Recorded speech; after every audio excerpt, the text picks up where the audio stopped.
The sun was a hammer that did not stop beating against the anvil of the earth. Here, in the southern reaches of the Arizona Territory, the world was composed of three things: silence, heat, and sharp edges. The ground was not soil, but a crust of baked alkali and shattered stone, interspersed with the skeletal claws of mesquite and cholla cactus that seemed to crouch in wait for anything soft enough to bleed.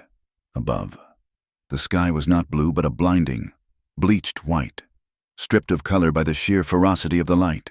Nothing moved except the heat haze that shimmered off the hardpan, making the distant mountains look like they were melting into the horizon. High above, black specks circled in a slow, patient gyre. The vultures knew the land better than any mapmaker. They knew that in this heat, life was a temporary condition. Clara moved through this furnace like a ghost that had not yet realized it was dead. She was 25 years old, though the sun and the terror of the last 3 days had etched lines into her face that belonged to a woman of 50. Her dress, once a respectable calico meant for Sunday mornings, was now a tattered gray rag, stiff with dust and dried sweat. The hem had been shredded by thorns, hanging in strips that dragged through the dirt. She stumbled, her boot catching on a submerged root. A cry tore from her throat, dry and cracking, as she fell to her hands and knees. The earth burned her palms, but that pain was distant, a dull echo compared to the screaming agony that radiated from her hips and thighs. She stayed there on the ground, gasping for air that felt like inhaling broken glass.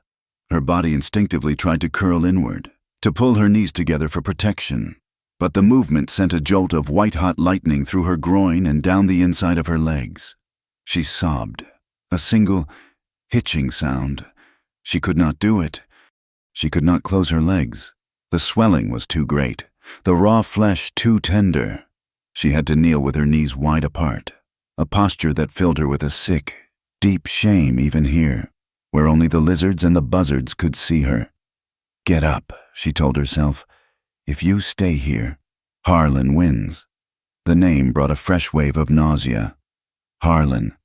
It summoned memories she tried to push down, but the heat made her mind porous, leaking the past into the present. She remembered the parlor of her father's house in Missouri, the air thick with pipe smoke. She remembered her father telling her that Harlan was a good match, a man of means, a trader with a ranch out west who needed a wife to manage his affairs. It had been a transaction, dry and bloodless. She had been the goods, traded for the promise of stability. She remembered the long journey west, the dust coating her tongue, and the first time she saw the ranch. It was isolated, a fortress of timber and adobe miles from the nearest settlement, and she remembered how quickly the mask had slipped from Harlan's face. He did not want a partner. He wanted a possession. He wanted something he could break, just to prove he was the one holding the hammer. She forced herself to stand, swaying like a drunkard. The friction of her own skin was torture. Every step was a battle between the instinct to move and the body's demand to stop. She looked down at her feet. She had lost one shoe miles back, she thought, or perhaps days ago. She could not remember. The remaining boot was split at the seam. She began to walk again. Left foot, right foot. Do not let the thighs touch. Keep them open. The humiliation of it burned hotter than the sun.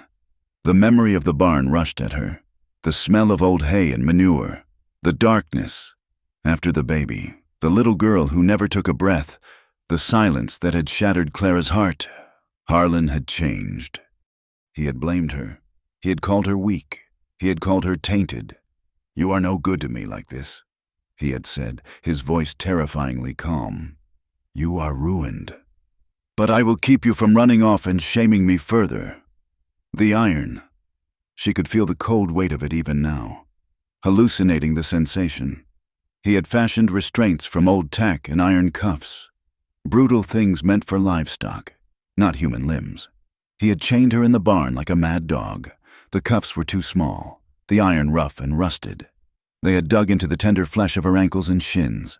But worse was the spreader bar he had rigged, a cruelty designed to limit her movement, to keep her hobbled, for weeks.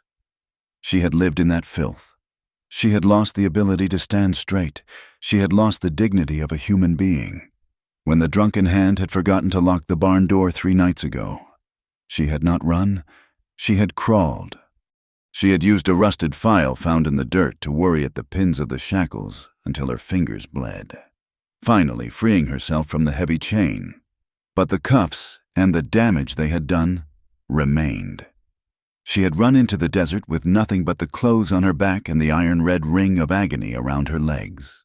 Now, the sky was beginning to change. The relentless white was bruising into a deep, sullen purple. The wind picked up, no longer just hot but heavy, carrying the smell of ozone and wet creosote. A storm was building. In this country, rain did not come as a mercy. It came as a flood, a violence of water that scoured the earth clean. Clara looked up at the gathering clouds. Thunder rumbled, a low growl that vibrated in her chest. I cannot go any further, she thought. She saw the lip of a canyon ahead, a jagged tear in the earth where the ground dropped away into shadow. If she could reach it, perhaps there would be water. Or perhaps she could just lie down in the dark and let the end come. She staggered the last 50 yards. Her vision blurred, dark spots dancing before her eyes. The world tilted. Her legs, pushed beyond all endurance, finally buckled. She fell hard, rolling into a cluster of rocks and scrub brush near the canyon's edge. The sharp stones bit into her cheek, but she did not move. Let him find a corpse, she thought, as the darkness rose up to take her. I will not go back. A mile to the east. Naichi paused. He was a shadow against the red rock, a man woven from the same harsh materials as the desert itself. He was Apache, in his early 30s, with hair that hung long and dark past his shoulders, held back by a strip of red cloth. His face was broad and angular, the skin bronzed and weathered by a life lived entirely under the open sky. He wore buckskins that had seen seasons of wear and high moccasins that made no sound when he moved.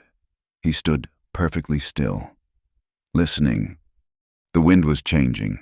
The smell of rain was strong, a metallic tang on the back of his tongue. The storm would be bad. The arroyos would flood. But it was not the weather that had stopped him. It was the ground. Naichi looked down at the sand. To an untrained eye, there was nothing there but wind-blown dust. To him, it was a story written in bold ink. Someone had passed here, recently. He crouched, his fingers hovering over a disturbance in the soil. The tracks were erratic. Drag marks, stumbling, 1 foot heavier than the other. No defined heel strike. This was not a warrior, nor a hunter. This was something wounded. He felt the old, familiar weight of caution settle over him. He was alone out here, a man without a people. He had been separated from his band months ago, after the blue-coat soldiers had descended on their winter camp at dawn. He remembered the noise, the cracking of rifles, the screaming of horses. He remembered the smoke. He had been away, scouting up the ridge. By the time he returned, the village was ash. His wife, his daughter, gone. The silence that followed had been louder than the gunfire. Since then, he had drifted. He could not go to the other bands. The shame of his survival, and the rumors that he had failed to warn the camp, kept him away. He was a ghost, haunting the edges of the world, avoiding the white settlements that spread like a disease across the plains, and avoiding the Apache fires where he would have to face his own guilt. He should turn away. If this was a white settler, it was trouble. If it was a soldier, it was death. But the tracks drew him. They were pathetic, desperate scratches in the earth. There was a madness in them. He rose fluidly and began to follow the trail. He moved with a deceptive slowness, his eyes scanning the horizon, the brush, the rocks. He carried a Winchester rifle, the stock worn smooth, held loosely in one hand. The trail led him toward the rim of the box canyon. As he walked, the wind began to whip his hair across his face. The first fat drops of rain hit the dust, exploding like musket balls. He saw the bundle of gray cloth wedged between 2 boulders before he saw that it was a person. It looked like trash discarded by a wagon train. But then the wind caught a loose strip of fabric, and he saw the pale, sunburned skin of an arm. Naichi stopped 10 paces away. He raised the rifle slightly, not aiming, but ready. Is it a trap? He wondered. He waited. The figure did not move. He stepped closer, the gravel crunching softly under his moccasins. It was a woman, a white woman. Her hair was matted with dirt, the color of dried straw. She was lying face down, one arm thrown out as if reaching for something that wasn't there. Naichi looked at her legs. The dress was torn almost to the hip, revealing limbs that were swollen and discolored. He frowned. He had seen many injuries in his life. Bullet wounds, arrow strikes, burns. This was different. He crouched beside her. "Wake up," he said in the language of the white eyes. His voice was rough from disuse, deep and gravelly. The woman did not stir. He reached out and touched her shoulder. She reacted as if he had dropped a coal on her skin. She gasped, a ragged, terrified sound, and scrambled backward, her limbs flailing against the rocks. She flipped onto her back, her eyes wide and wild, staring at him with a horror that went beyond the fear of death. She tried to scramble away, crab-walking backward, but her legs refused to cooperate. She let out a low whimper, her face twisting in agony as she tried to pull her knees together, to shield herself, but they would not close. They stayed apart, trembling violently. Naichi stayed low, his hands open, showing her he held no weapon now. He saw the terror in her eyes, but he also saw the fever. She was burning up. "No," she whispered. Her voice was a dry husk. "Please, no more." Naichi looked at the sky. The clouds had opened. The rain was falling hard now, a cold curtain sweeping across the desert. If he left her here, the cold and the wet would finish what the sun had started. She would be dead by morning. He looked back at her. She was defenseless. She was broken, and in her eyes, he saw a reflection of the same hollow despair he carried in his own chest. He made a decision. It went against every instinct of self-preservation he possessed. "I take you," he said. "Not far. Dry place." She shook her head, tears mixing with the dust on her face. "No," she sobbed. "Don't touch me." He did not have the words to reassure her, and he did not have the time to argue. The temperature was dropping rapidly. He moved forward. She struck out at him, weak, fluttery blows that landed harmlessly on his chest. He caught her wrists gently but firmly. "Quiet," he said. He slipped one arm under her shoulders and the other under her knees. As he lifted her, she screamed, a raw, tearing sound that was lost in a clap of thunder. He felt her body seize, rigid with pain. He realized with a jolt that simply being held was causing her agony. He adjusted his grip, trying to bear her weight without pressing on her bruised thighs. But she was limp now, having fainted from the pain. He carried her. She was light, too light, starved. He moved quickly along the canyon rim, finding the narrow, hidden trail that led down into the deep rock. He knew this place. He had a camp here, tucked into a deep undercut in the sandstone wall, protected from the wind and the rain, invisible from the rim above. The rain turned the dust to slick mud. Naichi moved with the sure-footedness of a mountain goat, balancing the woman's weight against the treacherous path. He could feel the heat radiating from her body, soaking into his buckskins. He reached the alcove. It was a shallow cave, dry and floored with soft sand. He knelt and lowered her carefully, trying to place her so her legs could remain in the position they seemed to want, spread and bent slightly. She moaned, but did not wake. Naichi moved efficiently. The storm was raging now, a waterfall of noise outside the cave. But inside, it was quiet. He gathered the dry wood he kept stacked in the corner, dead mesquite and ironwood. He built a small fire in the circle of stones. He was careful to keep it small, smokeless. He did not want to signal his presence to the world, even in a storm. The flames licked up, casting dancing orange shadows against the red rock walls. The warmth began to fill the small space. He took his canteen, uncorking it. He needed to get water into her. He lifted her head, tilting the canteen to her cracked lips. She sputtered, coughing, then swallowed greedily. Her eyes fluttered open. She was not lucid. Her gaze wandered around the cave, fixing on the fire, then on him. She did not scream this time. She seemed too exhausted for fear. Naichi set the canteen down. He looked at her legs. The dress was a ruin, soaked with mud and rain, the fabric stiff with old blood and pus where it had stuck to her wounds. It needed to come off. The infection was smelling sweet and rot-like in the damp air. He pulled a knife from the sheath at his belt. The blade was obsidian, chipped to a razor edge, with a handle of wrapped leather. The woman saw the knife. Her breath hitched. She tried to push herself up on her elbows. "No," she whispered. "What are you doing?" "Medicine," Naichi said. "Need to see." He reached for the hem of the dress. She thrashed, a weak, convulsive movement. "I can't," she cried out, the shame breaking through her delirium. "I can't close my legs. It hurts." She was confessing it like a sin, as if the inability to be modest was a crime she had committed. Naichi paused, his dark eyes locking onto hers. He spoke slowly, emphasizing each word. "I do not hurt you." He moved the knife with surgical precision. He did not ask her to undress. He knew she could not handle the movement. Instead, he slit the heavy, wet fabric of the skirt, cutting it away from her hips, peeling it back like the skin of a fruit. The cloth fell away. Naichi stopped. He had seen men torn apart by bear claws. He had seen the aftermath of cannon fire, but what he saw now made his stomach turn over. The woman's legs were a map of torture. Around her ankles, the skin was gone. In its place were deep, ulcerated trenches where iron cuffs had eaten into the meat and bone. The wounds were angry red, oozing yellow fluid, the edges black with necrosis. But it was not just the ankles. Higher up, on her thighs and shins, were raw, weeping abrasions. The skin had been rubbed away in wide patches. He realized what he was looking at. She had been shackled, restrained. And the restraints had been rigged to keep her legs spread, to force her into a position of total vulnerability and immobility.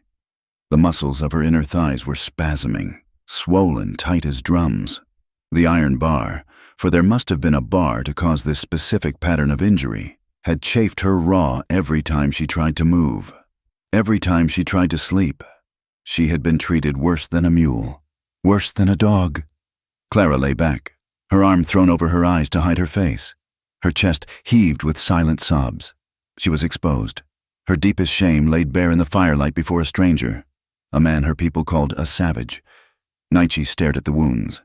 The firelight flickered, illuminating the gruesome depth of the gouges. Unbelievable. No man with a soul could do this. It took a special kind of demon to devise a way to make a woman's own body a source of constant, burning torture, to take the softness of a wife and bind it in cold iron until it rotted. He looked at the imprint of the shackles, the ghost of the metal still visible in the crushed flesh. Naichi's jaw tightened until the muscle jumped. His hand gripped the handle of his knife so hard his knuckles turned white. For 3 years, since the death of his family, he had felt nothing but a cold, gray ash in his heart. He had thought himself incapable of feeling anything for another human being. He had thought his capacity for caring had burned down with his village. But as he looked at this broken, terrified woman who believed she was monstrous because she could not close her legs, the ash sparked. A hot, fierce heat flooded his chest. It was not the heat of the desert. It was the heat of rage. He looked from her wounds to her face. She was peeking at him from under her arm, waiting for his disgust, waiting for him to leave her, or to finish her off. Naichi sheathed his knife with a sharp snap. He stood up and walked to the small pile of supplies he kept against the wall. He grabbed a clean cloth and a pouch of dried sage and yarrow. He returned to the fire and knelt beside her. His face was set in stone, hard and unyielding, but his hands, as he reached out to clean the first wound, were as gentle as falling rain. He would not let her die. Not this one. The desert could take the weak, and the soldiers could take the strong. But this woman, he would stand between her and the dark. "Close your eyes," Naichi said softly. Clara lowered her arm. She looked at him, confused by the lack of cruelty in his voice. She obeyed, her eyelids fluttering shut. Tears leaking from the corners, Naichi dipped the cloth in water and began to wash the blood from the iron marks. Outside, The storm raged, hammering against the stone, but inside the alcove, the only sound was the crackle of the fire and the steady, ragged breathing of two people who had nothing left to lose. The storm broke just before dawn, leaving the world scoured and raw. When the light finally crested the canyon rim, it did not come gently. It spilled over the red stone walls like spilled milk, cold and pale and unforgiving. The canyon, which had been a pit of black terror during the night, revealed itself as a wound in the earth, jagged and ancient. The walls were sheer curtains of sandstone, streaked with oxidized iron and minerals that looked like dried blood. Down on the canyon floor, the runoff from the storm had turned the dry wash into a ribbon of churning, chocolate-colored mud. It carved through the silence, gurgling over stones. Every living thing that had hunkered down against the violence of the rain was now emerging. A lizard, sluggish with cold, flattened itself on a rock to catch the first heat. The cacti, cholla with their deceptively soft-looking needles and prickly pear with their broad, flat paddles, seemed to glisten, their spines washed clean of dust, standing like sentinels crowned in thorns. Clara woke to the smell of wet sage and wood smoke. For a moment, in the haze between sleep and waking, she thought she was back in the barn. She expected the smell of moldy hay and the heavy, metallic clanking of the chain. She braced herself for the rough grasp of Harlan's hand, the way he would shake her shoulder to wake her for the morning feeding, treating her with less tenderness than he showed his prize mare. But the air was fresh, sharp with the scent of pine drifting down from the high rim. She opened her eyes. Above her was not the rotting timber of a barn roof, but the massive, overarching curve of stone. The alcove where she lay was dry, a pocket of silence carved by wind and water over 1,000 years. She tried to sit up. The movement was a mistake. As her hips shifted, a line of fire shot from her ankles to her groin. It was a white-hot, tearing sensation that stole the breath from her lungs. She gasped, a sharp, ragged sound that echoed off the stone. Her legs, which had stiffened in the cold damp of the night, refused to obey her. The muscles in her inner thighs, locked tight from weeks of forced spreading and the trauma of the escape, seized up in a cramp that made her cry out. "Stay," a voice said. It was a deep voice, rough like gravel grinding together, but quiet. Clara froze. The memory of the previous night rushed back. The storm, the collapse, the Apache man who had carried her. She turned her head, her heart hammering against her ribs like a trapped bird. Naichi was there. He was crouching by the small fire, his back to the opening of the alcove. He moved with a terrifying economy of motion. There was no wasted energy in him. He was feeding small twigs into the smokeless flames, coaxing heat from the damp wood. Beside him sat a battered tin cup and a pile of green vegetation he must have gathered at first light. He turned to look at her. His face was unreadable, a mask of copper skin and high cheekbones, but his eyes were dark and alert. He did not look like the monsters Harlan had warned her about, the savages who scalped women and burned homesteads for sport. He looked tired. He looked like a man who carried a heavy weight that had nothing to do with the supplies on his back. "You hurt," he stated. It was not a question. Clara swallowed, her throat dry as parchment. Yes." She tried to pull her legs together, an instinctive reaction to his gaze. The pain flared again, sickening and deep. She winced, tears pricking her eyes, and her knees fell back outward, unable to close. The shame of it washed over her, hotter than the fever. She was exposed, sprawled like a broken doll. Naichi stood up. He moved to her side, not looming over her, but kneeling down so they were at eye level. He reached out a hand. Clara flinched, shrinking back against the rock wall. Harlan had hands that grabbed. Harlan had hands that struck. Naichi paused. He held his hand suspended in the air, palm open, showing her the calluses, the dirt in the lifelines, the absence of a weapon. "No hurt," he said again. "Water." He lifted the tin cup to her lips. The smell of willow bark and something bitter rose from the steam. Clara hesitated, then drank.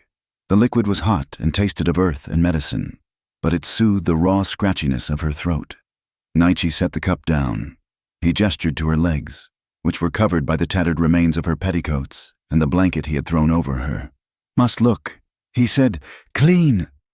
Clara shook her head, her face burning. "I cannot. It is not right." Naichi did not look away. He pointed to his own ankle, then to hers. "Poison comes," he said, struggling with the words. "Red lines. Sickness. If poison stays, leg goes, or you die." The blunt truth of it silenced her. She knew what gangrene looked like. She had seen it on a ranch hand who had crushed his foot. The blackening skin, the sweet, rotting smell, the saw. She closed her eyes and nodded. A tiny, defeated movement. "Do what you must." Naichi peeled back the blanket. The morning light was cruel to her injuries. The raw rings around her ankles were angry and swollen, the flesh puckered and weeping yellow fluid. But it was the inner thighs that drew Naichi's focus. The chafing from the spreader bar Harlan had rigged, an invention of pure malice, had stripped the skin away in long, infected patches. The muscles were knotted, traumatized into a permanent state of tension. Naichi's face remained stoic, but Clara saw a flicker of something in his jaw, a tightening, a grinding of teeth. He took a handful of the green mash he had prepared, crushed globe mallow and sage, and began to pack it gently against the worst of the wounds. The coolness of the poultice was a shock, followed by a dull stinging. Clara gripped a handful of sand, her knuckles white. "Who did this?" Naichi asked. He did not look at her face. He focused entirely on his work, his fingers surprisingly gentle as he wrapped a strip of clean cloth around her ankle. Clara stared at the ceiling of the alcove. It was hard to speak the name. It felt like summoning a demon. "My husband," she whispered. Naichi paused, his hand stilled on the bandage. "Husband," he repeated. The word sounded foreign in his mouth. "Wrong. Husband keeps, protects. This is enemy. He is both," Clara said, her voice cracking. She told him then she did not mean to. She intended to keep her silence, to protect the shreds of her dignity. But the fever, the pain, and the strange, quiet presence of this man loosened something in her chest. The words fell out like stones. She told him about coming west 3 years ago. She had been 22, full of romantic notions about the frontier. She had imagined wide vistas and a strong, silent man who would love her. Her father had arranged the marriage to Harlan, a man 20 years her senior, wealthy from trading cattle and land. I thought I could make a home," she said, her English shaking. "I thought if I was soft, the land would soften too." She told him about the isolation. The ranch was a fortress. Harlan did not want a wife. He wanted an audience for his greatness and a servant for his needs. He hated her softness. He mocked her when she cried. And then, the baby. Clara's voice dropped to a whisper. So low Naichi had to lean in to hear her over the crackle of the fire. "I was with child, a little girl. I felt her move. She was strong, but the labor, it went on too long. 3 days. Harlan would not send for a doctor. He said women had been birthing in fields since Eve, and I was just lazy." She choked back a sob. "When she finally came, she was silent. She never cried, and something inside me tore. I bled for weeks. My hips, they never went back right. Walking hurt, lying down hurt." Naichi listened. He continued to bind her wounds, but his movements had slowed. He was absorbing the weight of her words. "Harlan said I killed her," Clara said, the tears finally spilling over, tracking through the dust on her cheeks. "He said my body was poison. He said I was broken stock. He stopped, touching me, for a year. And then, when he decided he wanted to try for a son, I could not be a wife to him. The pain was too much. I refused him." She looked at Naichi, her eyes pleading for understanding. "That was when he chained me. He said if I was going to be a useless animal, he would treat me like one. He put the iron on me to keep me from running, and the bar to keep me open, so he wouldn't have to fight me." Naichi finished tying the last knot. He sat back on his heels. The silence in the cave was heavy, thick with the horror of her confession. He looked at her, and for the first time, Clara saw the anger he was holding back. It was not the explosive, shouting rage of Harlan. It was a cold, deep thing, like the water at the bottom of a well. "He is not a man," Nietzsche said. "He is a sick dog. A sick dog must be put down." He stood up and walked to the edge of the alcove, staring out at the rain-washed canyon. His back was stiff. "I know this loss," he said, his voice flat. Clara wiped her face with the back of her hand. "You?" Nietzsche did not turn around. "I had a wife, Sunseo Ray, Morning Star, and a daughter, little one. She had 4 winters." He gestured vaguely to the north, toward the mountains that were currently hidden by clouds. "We were camped at the place of Bitter Springs. The soldiers came at first light. I was not there. I was scouting for elk, high on the ridge." He paused. Clara could see the tension in his shoulders. "I heard the guns. The Springfield rifles. I ran back, but the smoke, it was already in the sky. When I got there, the lodges were burning.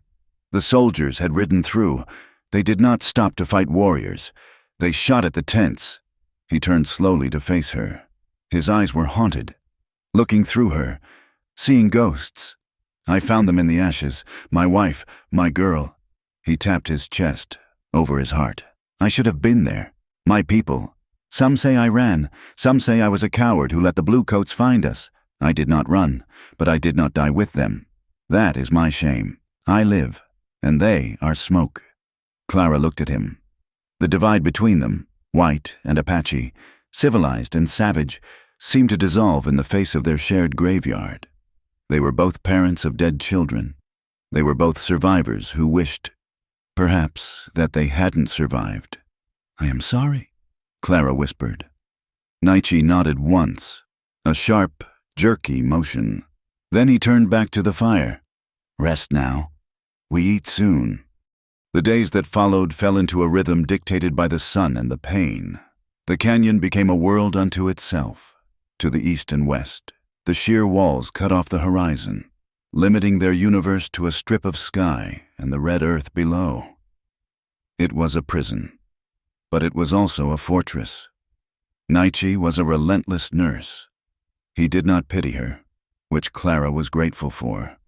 Pity would have broken her. Instead, he treated her recovery as a task that required focus and discipline. Every morning and every evening, he cleaned the wounds. He boiled water in a small tin pot, dissolving salts and herbs he gathered from the canyon floor. He made her move, legs straight. He would command, tapping her knee. "It hurts." Clara would gasp. "Straight," he would insist. "Muscle gets short. If muscle gets short, you never walk right. Push." He would take her heel in his hand and gently, agonizingly, press her leg toward extension. He was careful never to force it to the point of damage, but he pushed her to the edge of her tolerance. Clara would bite her lip until it bled, sweat beading on her forehead. But she pushed back. She wanted to walk. She wanted to run. In the midday heat, when the sun turned the canyon into a furnace, they rested in the shade of the alcove. Clara, unable to sit idle, asked for work. Nietzsche gave her his tunic, which had a tear in the shoulder. With clumsy, shaking fingers, she used a bone needle and sinew thread he provided to mend the garment. It was crude work compared to the embroidery she had once done in Missouri, but it felt good to make something whole again. They ate simple food. Nietzsche was a skilled hunter, but he dared not fire his rifle for fear of the sound carrying. He set snares for rabbits and lizards. He gathered piñon nuts and roasted the hearts of agave. It was meager fare, but Clara felt her strength returning. The hollows in her cheeks began to fill, just slightly. The landscape, which had seemed so hostile at first, began to reveal its beauty to her. After the storm, the desert bloomed with a desperate, frantic energy. Along the muddy banks of the wash, wildflowers burst open, gold poppies, purple lupine, and the bright red bells of penstemon. They were small, stubborn things, rooting in rock and sand, determined to live for the brief time the water lasted. Clara watched them from the alcove. They reminded her of Naichi, hard, resilient. One afternoon, as she watched Naichi sharpening his knife on a whetstone, a thought solidified in her mind. It had been forming for days, rising out of the fog of her trauma. She was angry. For 3 years, she had been drowning in shame. She had believed Harlan's lies, that she was tainted, that her body was a failure, that she deserved the chains. But looking at Naichi, listening to the silence of the canyon, the shame began to evaporate, leaving behind a hard, hot core of rage. Harlan had done this. He had taken her life. He had killed her child with his neglect, and he was still out there, breathing the air, sleeping in a soft bed, while she cowered in a cave. "I will not go back," she said aloud. Naichi looked up from his knife. "No," he said, "you go back, you die." "I don't just mean I won't go back to the ranch," Clara said, her voice stronger than it had been. "I mean, I won't go back to being that woman, the one who let him." Naichi studied her. He saw the change. The frightened rabbit was gone. In its place was something sharper, something that might survive. "Good," he said. "Anger is better than fear. Anger keeps you warm." But the canyon was not always warm. The desert was a land of extremes.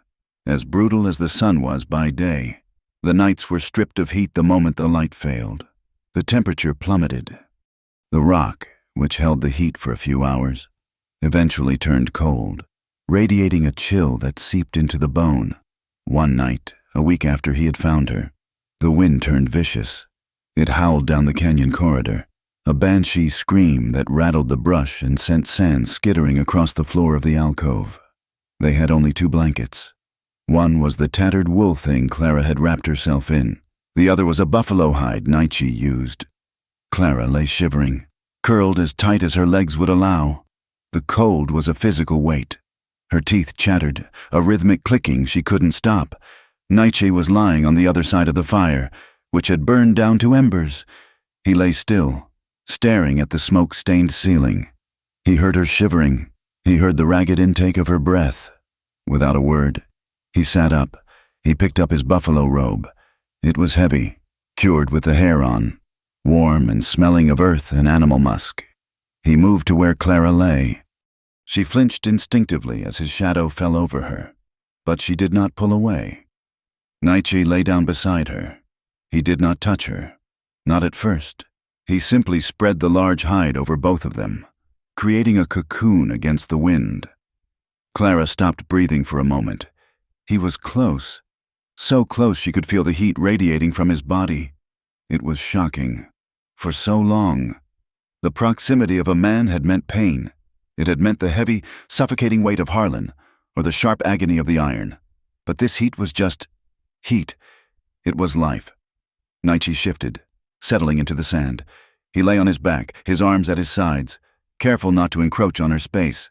Clara lay rigid, her heart pounding. But the warmth began to penetrate the cold that had settled in her marrow. The buffalo robe was heavy and comforting. The wind outside tore at the world. But under the hide, it was still, slowly, inch by inch. She relaxed. Her shivering subsided. She turned her head slightly. In the dim glow of the dying embers, she could see his profile, the strong nose, the set of his jaw. He was staring up, his eyes open. "Naichi?" she whispered. "Sleep," he said softly. He did not move away. Clara hesitated. Then, driven by a need she couldn't name, a need for something human, something that wasn't stone or iron, she shifted. She slid a few inches closer. Her shoulder brushed against his arm. The contact was electric. It was just a touch, cotton against buckskin, but it sent a jolt through her. She waited for him to pull away. She waited for him to strike her. He did neither. He stayed exactly where he was, a solid, warm wall against the dark. She could feel the rhythm of his breathing. It was slow and steady. She matched her breath to his, in, out, in, out. She realized then that he was awake, just as she was. He was aware of every inch of space between them. He was aware of her shoulder against his arm. And for the first time in years, Clara fell asleep not out of exhaustion, but out of peace. The morning brought a strange, fragile tension. When Clara woke, Naichi was already up, tending to the snares near the stream. She sat up, the buffalo robe sliding off her shoulders. She felt a phantom warmth where he had been. When he returned, carrying a brace of dead rabbits, she couldn't meet his eyes. "Thank you," she said, her voice stiff, for the warmth." Naichi hung the rabbits on a branch. "Cold night," he said simply. "No need to freeze." He looked at her then, and his gaze lingered. It wasn't the clinical look of a healer examining a wound. It was searching. It traveled from her face to her hands, then to the curve of her shoulder where they had touched. Clara felt a flush rise in her cheeks. It was not shame. It was something else, a fluttering in her stomach that she hadn't felt since she was a girl in Missouri, watching the boys ride past the church. That evening, Naichi decided it was time to test her strength. "Walk," he said. "Not just stand. Walk." He helped her up. Clara gritted her teeth against the stiffness in her hips. She stood, swaying. The pain was there, a dull throb, but the sharp, tearing agony was duller now. The scabs were forming, the skin was knitting. She took a step. Her knee buckled. She pitched forward, a cry escaping her lips. Naichi was there. He caught her before she hit the sand.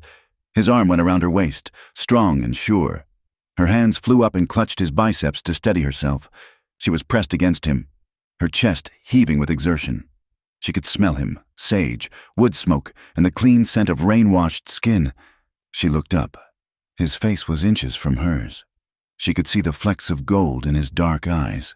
She could feel the tension in his arm, the hardness of his muscle under the buckskin. For a long moment, neither of them moved. The air between them seemed to thicken, charged with the same electricity as the storm. Clara felt a sudden, terrifying urge to lean in, to rest her head against his chest, to let him hold her, not because she was falling, but because she wanted to be held. Naichi swallowed. His throat moved. "You are stronger," he said, his voice husky. He gently set her back on her feet, but he did not immediately let go of her waist. His hand lingered, his thumb brushing the fabric of her dress. Then he stepped back, breaking the connection. "Good," he said, turning away quickly to check the fire. "Good." Clara stood there, trembling, her skin burning where he had touched her. The sanctuary shattered 2 days later. Naichi had gone up to the rim at dawn, as he always did, to scan the horizon. He was gone longer than usual. When he returned, the stillness was gone from his face. His mouth was a grim line. He moved quickly, kicking dirt over the fire, smothering the coals. "What is it?" Clara asked, rising from where she had been grinding mesquite beans. "Riders," Naichi said. He began to pack their few belongings, the tin cup, the buffalo robe, the water skins. His movements were sharp, urgent. "How far?" Clara asked, fear cold in her stomach. 2 hours, maybe less. Who are they?" Naichi looked at her. He stopped packing for a second. "White men, 5 of them, and 2 blue coats, soldiers. Harlan." Clara breathed. Naichi nodded. "They track. They found where I carried you. They found the shoe you lost." He slung the pack over his shoulder and picked up his rifle. He looked at the canyon walls, then at Clara. "They hunt a runaway wife," he said grimly. "And they hunt a renegade Apache. If they find us here, in this hole, there is no way out." He held out his hand to her. "We must go, now." Clara looked at the small alcove that had been her home, her hospital, and her church for the last week. It was the first place she had felt safe in years. And now, the world was coming to tear it down. She took Naichi's hand. It was rough and warm. "Where?" she asked. Naichi looked toward the north, toward the high peaks where the snow never fully melted. "Up," he said, "into the sky, before the devil catches us." The decision to leave the canyon was not made lightly. It was a choice between the slow, certain death of exposure or the sharp, immediate danger of discovery. Naichi knew the land, but he also knew the men who hunted it. They were persistent, driven by a mixture of greed and a twisted sense of moral outrage. He stood by the small fire as the last of the embers died, outlining the plan to Clara. His voice was low, competing only with the wind that hissed through the creosote bushes. "We go north," he said, pointing toward the jagged blue line of the mountains that rimmed the horizon. "There is a town, San Cristobal. Small place. There is a mission there, a priest who does not ask questions, and a doctor who drinks too much whiskey but has steady hands." Clara sat on the buffalo robe, her knees drawn up slightly, though the position still caused a dull ache in her hips. She looked at him with wide, frightened eyes. "A town?" she asked, the word tasting like ash in her mouth. "Naichi, they will kill you, and they will look at me." She trailed off, her hand going to her throat. She knew how they would look at her, the ruined woman, the whore who ran with an Apache. Naichi shook his head. "We do not go to the main street. We go to the edge. The doctor lives apart. He will help. You need medicine I cannot make. The poison in your blood. It sleeps, but it is not gone. You need iron for your blood and clean knives for the scars." He did not tell her the other reason. He did not tell her that he had seen the dust of 5 riders moving in a grid pattern to the south, sweeping the desert floor like a broom. He did not tell her that the canyon, once a sanctuary, was fast becoming a trap. "I have a horse," he said, "hidden in the high box canyon. She is small, but she has a heart of iron. You ride, I walk," Clara protested, looking at his moccasins, which were worn thin at the soles. "You cannot walk that far. It must be 50 miles. Naichi allowed a faint, grim smile to touch his lips. "I can walk until the mountains fall down." "Clara, it is what I do." They broke camp in the gray light of false dawn. The air was cold, biting at their exposed skin. Naichi moved with a frantic efficiency, erasing every sign of their presence. He swept the sand where they had slept with a branch of sagebrush, scattering the ashes of their fire into the wind. When they left, the alcove looked as if it had been empty for 1,000 years. He led her up a steep, twisting game trail to a higher shelf of rock where he had picketed the horse. The mare was a Mustang, a grulla with zebra stripes on her legs and a wild, intelligent eye. She snorted when she smelled Clara, backing away until Naichi placed a hand on her neck and breathed into her nostrils. "She is called Gray Wind," he said. "She knows the rocks." Getting Clara into the saddle was a trial of agony. There was no side saddle. It was a rough Mexican tree saddle Naichi had salvaged years ago. As she swung her leg over, the movement stretched the healing skin of her inner thighs. Clara cried out, biting her knuckle to stifle the sound, her face draining of color. Naichi froze, his hands hovering on her waist. "Stop?" he asked. "No," Clara gasped, tears leaking from her squeezed-shut eyes. "No, we go." They moved out as the sun breached the horizon, turning the desert into a landscape of fire and shadow. The journey was a study in endurance. The terrain shifted as they moved north, rising out of the baked alkali flats into the broken foothills. The heat was less oppressive here, but the ground was treacherous, loose shale, steep ravines filled with jumping cholla, and slick rock faces that angled sharply into deep drops. Naichi walked ahead, leading the mare by a hackamore of braided horsehair. He moved with a fluid, loping stride that ate up the miles. He did not look back often, his eyes constantly scanning the ridgelines, the brush, the sky. He was reading the world, the flight of a hawk, the scutter of a lizard, the way the wind bent the grass. For Clara, every step the horse took was a fresh punishment. The saddle rubbed against the scars where the iron had been. The rhythm of the gait jarred her hips, sending spikes of pain deep into her pelvis. She gripped the pommel until her fingers cramped, sweating not from heat but from the sheer effort of not screaming. By midday, the landscape began to change again. The cactus gave way to scrub oak and juniper. The air grew thinner, sharper, smelling of pine resin and dry dust. They were climbing. Naichi stopped in the shade of a twisted juniper tree. He looked up at Clara. Her face was gray, covered in a sheen of cold sweat. She was swaying in the saddle. "Down," he commanded softly. He reached up and lifted her down. Her legs collapsed the moment they touched the ground. He caught her, lowering her onto a patch of dry grass. "We rest," he said. He watered the horse from his canteen, pouring the precious liquid into his cupped hat, then offered the canteen to Clara. She drank, her hands shaking so badly she spilled water down her chin. Nietzsche knelt at her feet. Without asking, he lifted the hem of her tattered dress.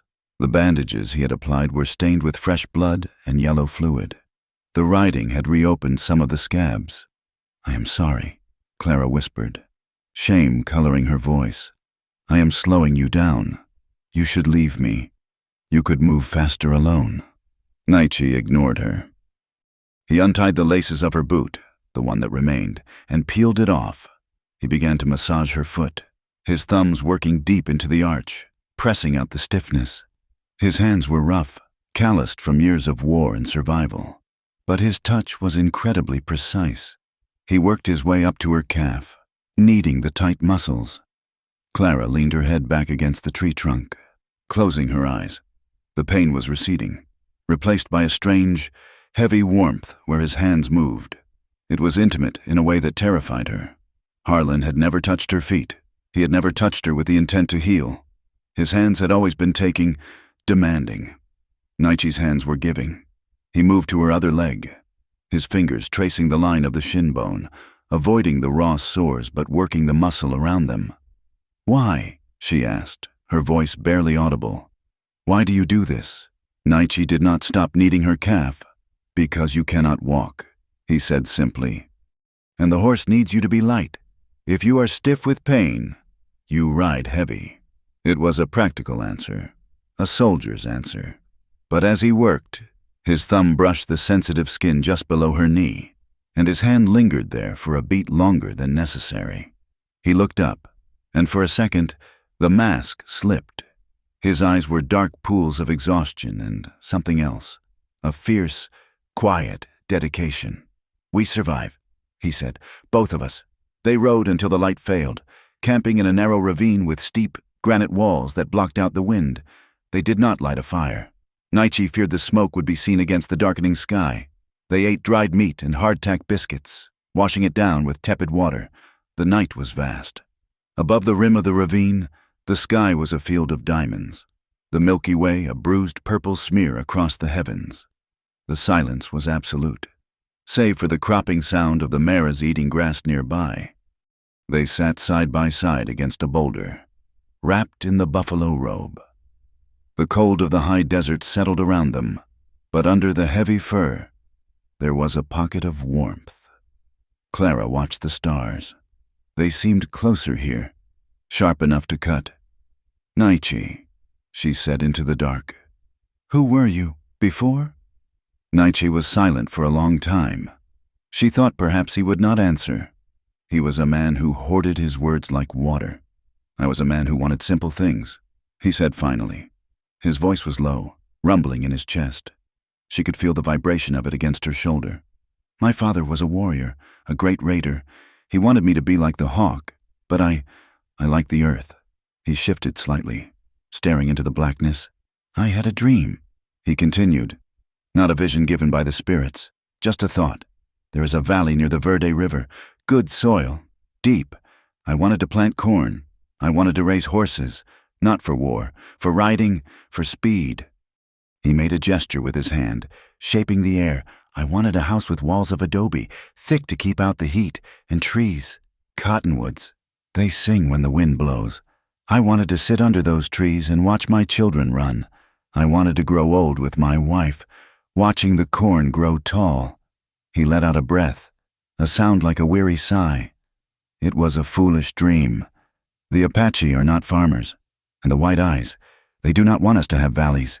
They want us in the dust." Clara turned her head to look at him. In the starlight, his profile was etched in silver. He looked noble and incredibly sad. "It was not a foolish dream," she said fiercely. "It was a good dream." Nietzsche looked at her. "And you? What did you want, before the trader bought you?" Clara pulled the robe tighter around her throat. "I wanted to belong," she said. "I didn't care about a big house or silk dresses.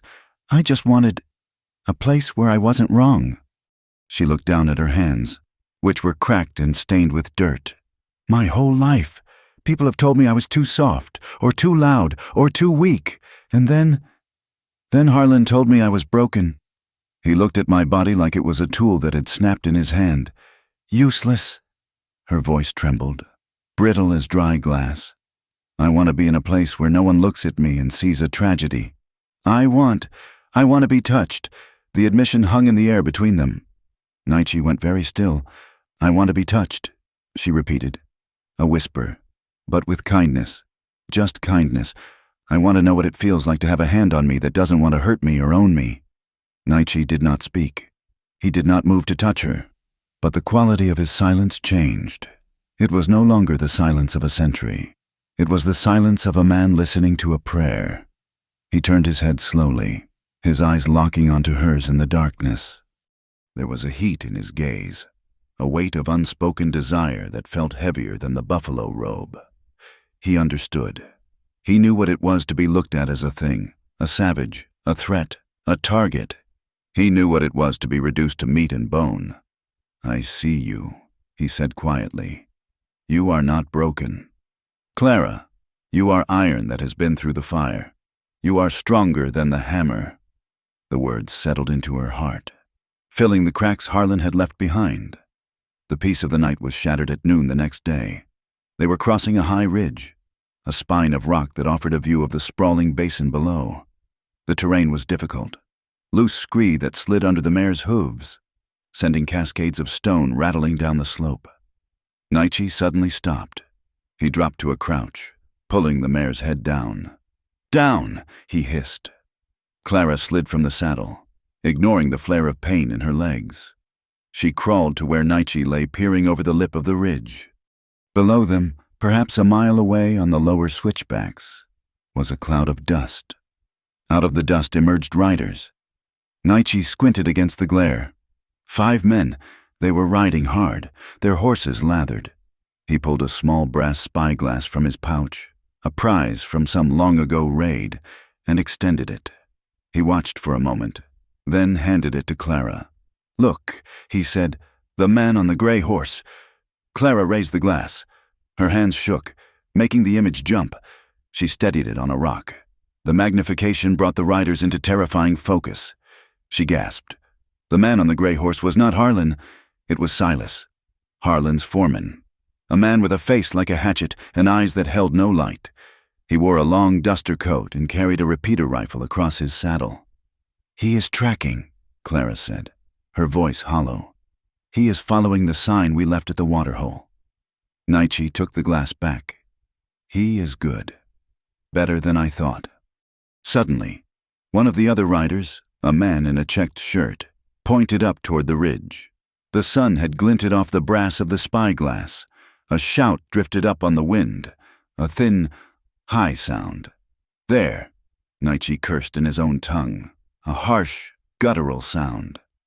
He grabbed the mare's reins and hauled Clara to her feet. Ride, he shouted. They have seen us. Clara scrambled into the saddle. Naichi slapped the mare's flank, and the horse surged forward. They could not go back down the way they came. Their only choice was to cross the exposed ridge and try to reach the labyrinth of boulders on the other side. The pursuit began. It was a nightmare of noise and motion.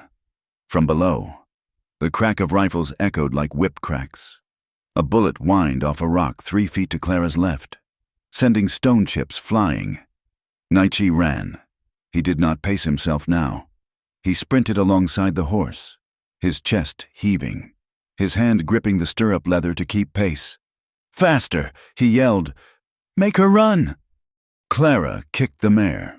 The horse scrambled over the loose rock, sliding, recovering, her hooves striking sparks from the granite. The terrain was treacherous, a broken spine of the earth that dropped away into sheer cliffs on either side. Another shot rang out, ideally. The range was too great for accuracy, but the riders below were firing volleys, filling the air with lead. They reached the crest of the ridge and plunged down into a field of massive boulders, remnants of an ancient landslide. It was a maze of stone. This way, Naichi commanded. He led the horse into a narrow fissure between two house-sized rocks. The passage was tight, barely wide enough for the mare's barrel. The walls rose up 50 feet on either side, blocking out the sun. Naichi pulled the horse to a halt deep in the shadows. He signaled Clara to be silent, placing a finger to his lips. They stood there, freezing in the sudden shade. The horse was blowing hard, her sides heaving. Naichi reached up and clamped his hand over the mare's nostrils to dampen the sound of her breathing. Clara slid down, her legs giving way. She collapsed against Naichi, clutching the front of his buckskin shirt. "Listen," he whispered. The sound of hooves on stone clattered from somewhere nearby. The posse had reached the rocks. "I see tracks," a voice shouted. It sounded close, terrifyingly close. Silas's voice, gravelly and mean. "They went into the rocks. Fan out. Watch for the savage. He'll be waiting to ambush." Naichi pressed Clara back against the stone wall. He stood in front of her, his body a shield. He held his knife in one hand, the Winchester in the other. He was coiled like a spring, ready to kill or die in the space of a heartbeat. Clara pressed her face into his back. She could smell the sour scent of his fierce sweat, mixed with the dust of the trail. She could feel his heart hammering against his ribs, a frantic rhythm that matched her own. "We're going to die," she thought. "They will find us, and they will hang him, and they will drag me back." A horse snorted just outside the fissure. "I don't see nothing." "Silas," another voice said. "The ground is too hard. No tracks here. Keep looking, damn you." Silas roared. "The bitch can't ride fast. She's hurt. They're here somewhere. Check that draw to the east." The sound of hooves moved away, grinding on the granite. The voices faded, carried off by the wind. Naichi did not move for a long time. He held his pose, rigid and alert, until the silence of the high desert returned, heavy and ringing. Only then did he exhale. He lowered the hand covering the mare's nose. He turned to Clara. She was trembling violently. It was a full-body shake, her teeth chattering, her hands clutching his shirt so hard her knuckles were white. The adrenaline was leaving her, leaving behind a cold, hollow shock. "It is over," Naichi said softly. "For now." He holstered his knife and put his arms around her. It was not a tentative gesture this time. It was a necessity. He pulled her against him, wrapping his strength around her frailty. Clara buried her face in his neck, sobbing dry. Tearless sobs. I thought. Shh, Naichi soothed, his hand stroking her matted hair. "I am here. They did not take you." They stayed like that for minutes, or perhaps hours. The sun moved across the slice of sky above them, shifting the shadows. In the narrow cleft of the rock, the world narrowed down to just the two of them, the warmth of their bodies the only reality in a universe of hard stone and men with guns. They did not move from the rocks until nightfall. Naichi deemed it too dangerous to travel while the light held. When darkness finally reclaimed the mountains, the temperature dropped sharply. The wind that threaded through the boulder field was icy, carrying the scent of snow from the higher peaks. They huddled together in a small depression at the base of the fissure, shielded from the worst of the draft. They did not risk a fire. They shared the buffalo robe again. But tonight, the space between them had vanished. Clara was still shaking. The terror of the afternoon had settled into her bones. Every snap of a twig, every rustle of the wind, made her flinch. Naichi felt her tremors. He was sitting with his back against the stone. Clara tucked between his legs, her back to his chest, the robe pulled up to their chins. It was a position of protection, but it was undeniably intimate. He could feel the curve of her spine against his chest. He could smell the scent of her skin, sweat and fear, but beneath that, something sweet and womanly that the desert hadn't been able to scour away. "You are cold," he murmured. It's not the cold," Clara stammered. "I can still hear them." Silas's voice. "It's inside my head." Naichi shifted one arm, bringing it around her waist to pull her tighter against him. His hand rested flat against her stomach. "Listen to me," he said, his mouth close to her ear. "They are men, just men. They are not spirits. They bleed. They get tired. They will stop for the night and drink their whiskey and sleep. We are awake. We are alive. Clara turned in his arms. The movement was awkward in the confined space, but she needed to see his face. She twisted until she was facing him. Her legs tangled with his under the robe. She looked up. The starlight filtered down into the cleft, painting his face in monochrome. His eyes were dark and endless. "You stayed," she whispered. "When they were close, you stood in front of me. You would have let them kill you." Naichi looked at her. His hand moved from her waist to her cheek, his thumb brushing the line of her jaw. "I told you," he said, his voice rough. "I do not run away anymore. Not from the things that matter." Clara's breath hitched. She searched his eyes, looking for hesitation, but found only a steady, burning intensity. She realized then that she was safe. Not safe from the world. Perhaps the guns were still out there, but safe with him. He was the fortress she had been looking for. "I trust you," she whispered. Her voice was steady now. "Naichi, you are the only man who has ever touched me without hurting me. The only one." The words hung between them, stripping away the last barriers of race and history. Naichi's hand trembled slightly against her cheek. He leaned in, his movement slow, giving her every chance to pull away. He was terrified of breaking her. He was terrified that his own desire, which had been growing like a storm in his blood, would be too much. He stopped an inch from her lips. "Clara," he breathed. Clara closed the distance. She lifted her face and pressed her lips to his. It was not a kiss of passion. Not at first. It was a question. It was soft, tentative, a testing of the waters. Her lips were dry and chapped, and his were rough. But the contact sent a shockwave through both of them that was more powerful than the fear of the afternoon. Naichi froze for a split second. Then he groaned low in his throat. His arm tightened around her waist. He tilted his head, deepening the kiss. It shifted then. The tenderness remained, but underneath it, a hunger woke up, a deep, aching starvation that had nothing to do with food. It was the hunger of two lonely souls who had found a mirror in the dark. Clara's hands came up to grip his shoulders. She opened her mouth slightly, inviting him in.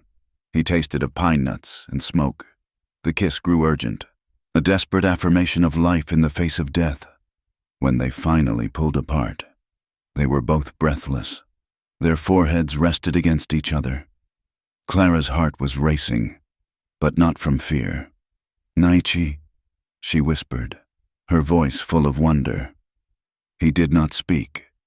He just held her, his hand tangling in her hair, his breath warm on her face. The danger was still out there, Silas, the posse, the long road to San Cristobal. But in the dark cleft of the rock, something new had been born, something fragile and fierce that might just be strong enough to save them both. "We sleep now," Naichi whispered, though his voice was unsteady. Tomorrow we fight again. But tonight," he kissed her forehead, a benediction. "Tonight, we are here." Clara settled back into his arms, pulling the robe up. She closed her eyes, and for the first time in her life, she did not dream of cages. She dreamed of cottonwood trees in a valley where the corn grew tall. San Cristobal was not a city on a hill. It was a smudge of timber and adobe clinging to the bend of the muddy Purgatoire River, a testament to the stubbornness of men who insisted on building straight lines in a crooked land.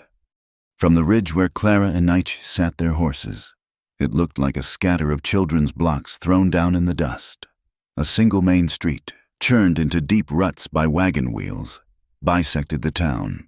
There was a steepled church painted appealing white, a false-fronted hotel, a livery stable that leaked the smell of manure even from this distance, and the inevitable saloon, from which the tinny sound of a piano drifted up on the wind. It smelled of coal smoke, wet sawdust, and unwashed humanity. To Clara, it smelled of danger. Naichi pulled the mare up in the shelter of a grove of cottonwoods, half a mile from the nearest structure. The trees were old, their bark deeply furrowed, their leaves whispering secrets in the breeze. "I go no further," Naichi said. He slipped from the saddle and stood by the mare's head, his hand resting on her neck. He looked toward the town with eyes that narrowed into slits. To him, the town was not a refuge. It was a cage. It was a place where men like him were either invisible or dead. Clara slid down, her legs protesting the movement with a familiar, dull ache. She steadied herself against the horse's flank. She looked at Nietzsche, and a sudden, sharp panic seized her chest. For weeks, he had been her shadow, her hands, her strength. The idea of walking into that grid of streets without him felt like walking naked into a blizzard. "You could wait until dark," Clara said, her voice tight. "We could go in together." Nietzsche shook his head slowly. "If I walk down that street, even in the dark, a dog will bark, a drunk will look up, and then the guns will come out. They will not ask who I am. They will only see an Apache. And if they see you with me—" He trailed off, but the implication hung heavy in the air. If she was seen with him, she would not be a victim seeking help. She would be a traitor, a woman who had laid down with the enemy. "Go," Nietzsche commanded gently. "Find the medicine man. I will wait here, in the trees. If you are not back by the time the moon is high, I will be back." Clara interrupted fiercely. "I promise you, I will not let them keep me." She reached into the saddlebag and pulled out the dress Nietzsche had scavenged from an abandoned homestead days earlier. It was faded blue calico, too big in the waist and frayed at the cuffs, but it was whole. It was the uniform of a decent woman. She stepped behind the trunk of a cottonwood and changed, her fingers fumbling with the buttons. She smoothed her hair back, pinning it as best she could with a few thorns Nietzsche had gathered, trying to hide the wildness that the desert had whipped into it. When she stepped out, she looked like a ghost of the woman who had left Missouri 3 years ago. Thin, sun-browned, her eyes too big for her face, but undeniably white, undeniably civilized. Nietzsche looked at her, and for a moment, his stoic mask cracked. He looked as if he was already mourning her. He touched her cheek, his thumb rough against her skin. "Walk strong, Clara." She turned and began the long walk toward the buildings. She tried to hide the limp, forcing her hips to move smoothly, but every step was a reminder of the iron. The pain was not the screaming agony of the first days, but a constant, grinding resistance. She could not bring her thighs completely together. The swelling and the scar tissue in her groin prevented it. So she walked with a slightly wide gait, a hitch in her stride that felt like a billboard announcing her shame. As she reached the edge of town, the noise of the settlement washed over her, the clang of a blacksmith's hammer, the shouting of a teamster cursing his mules, a dog barking. She kept her head down, clutching her shawl tight around her shoulders. She stepped onto the boardwalk, the wood hollow under her boots. A woman in a bonnet, carrying a basket of eggs, passed her.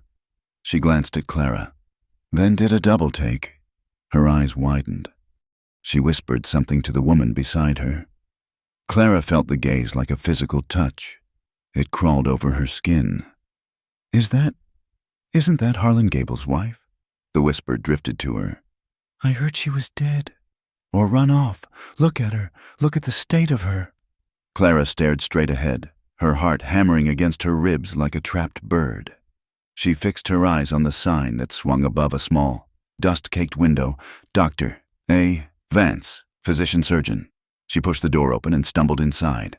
The office smelled of carbolic acid, rubbing alcohol, and stale pipe tobacco. It was dim and cluttered, books stacked on the floor, jars of strange specimens lining the shelves. A man sat behind a heavy oak desk, scribbling in a ledger. He looked up, peering over spectacles that were smeared with grease. Doctor. Vance was a man who had seen too much of the frontier. His face was a map of broken capillaries, hinting at a fondness for the bottle, but his eyes were sharp and gray. He wore a stained frock coat, and his hands, resting on the paper, were steady. "Help you, ma'am," he grunted. Clara closed the door and leaned against it, her strength suddenly leaving her. I need help," she whispered. Vance squinted. He stood up, knocking his chair back. "Mrs. Gable?" The recognition made her flinch. Please, she said. I have money. I have... She realized she had nothing. Naichi had no coin. Vance came around the desk. He didn't ask about money. He looked at her face, then at the way she was standing, weight on one leg, feet apart, clutching the doorframe. Sit down, he said, his voice dropping the gruff edge. He helped her to the examination table in the back room. He pulled a curtain across the window. Tell me, he said. Clara told him. Not the whole story. She did not mention Naichi. She told him of the birth, the damage, the restraints, the escape. Vance listened without interrupting. His expression didn't change, but the lines around his mouth deepened. When she finished, he gestured for her to lie down. I need to see the damage. Clara. The exam was a humiliation, but it was a clinical one. Vance was professional. He used a metal speculum that was cold and uncomfortable, but his hands were gentle. He prodded the scar tissue around her ankles, then examined the deeper, more intimate injuries in her pelvis and thighs. When he was done, he washed his hands in a basin, scrubbing them until they were pink. He poured 2 fingers of whiskey into a glass and handed it to her. Drink, he ordered. Clara took a sip. The liquor burned, but it settled her stomach. You are not ruined, Vance said, drying his hands on a towel, but you have been butchered. He pulled a stool over and sat down. The restraints caused deep ulcerations. Those are healing, but the scar tissue is tightening. That is why you cannot walk properly. But the internal damage, that is from the birth, compounded by the infection from the iron. You have severe inflammation in the pelvic floor. The muscles are in spasm. They have locked up to protect you from the pain. He looked her in the eye. It makes closing your legs agony because the tissue is swollen 3 times its normal size. But it is not permanent. Clara felt a sob rise in her throat. It's not. No, it will take time. I can give you a salve for the scars, something with arnica and laudanum to numb the nerves. And you need to rest. Truly rest. Not riding, not running. In a few months, the inflammation will subside. There is a minor surgery I could do later to release the tightest bands of scar tissue, but for now, you will heal. You are young, and the body is stubborn. Clara covered her face with her hands and wept. It was the first time anyone in authority had told her that she was not a monster, not a broken thing to be discarded. While Clara wept in the doctor's office, Naichi stood in the shadow of the cottonwoods, watching the river flow. The water was brown and sluggish, carrying the silt of the mountains down to the plains. It reminded him of time, relentless, indifferent. He checked the load in his Winchester for the 10th time. He adjusted the knife at his belt. His body was here, standing guard, but his spirit was pacing the streets of the town. He hated this. He hated the waiting. Every instinct he had screamed at him to go to her, to stand between her and the gawks of the townsfolk. He remembered the last time he had been in a town like this. It had been under a flag of truce, years ago. The soldiers had promised food. Instead, they had given whiskey and insults. He remembered the way the white men looked at Apache women, with a mixture of revulsion and predatory hunger. He closed his eyes and saw Clara's face. He saw the way she had looked at him in the rock cleft, the trust that had shone through her fear. She will not come back, a dark voice whispered in his mind. Why would she? She is white. She belongs to that world of houses and beds and doctors. He was just a savage who had found her in the dirt. He was a temporary necessity. Now that she was safe, now that she was among her own kind, she would realize the madness of running with him. She would realize that he was death-walking. He gripped the bark of the cottonwood tree until the rough ridges dug into his palm. If she stays, he told himself, I will ride north alone. I will not drag her back to the dark. But the thought of the empty trail, of the nights without her warmth beside him, felt like a knife twisting in his gut. He had lost his wife to bullets.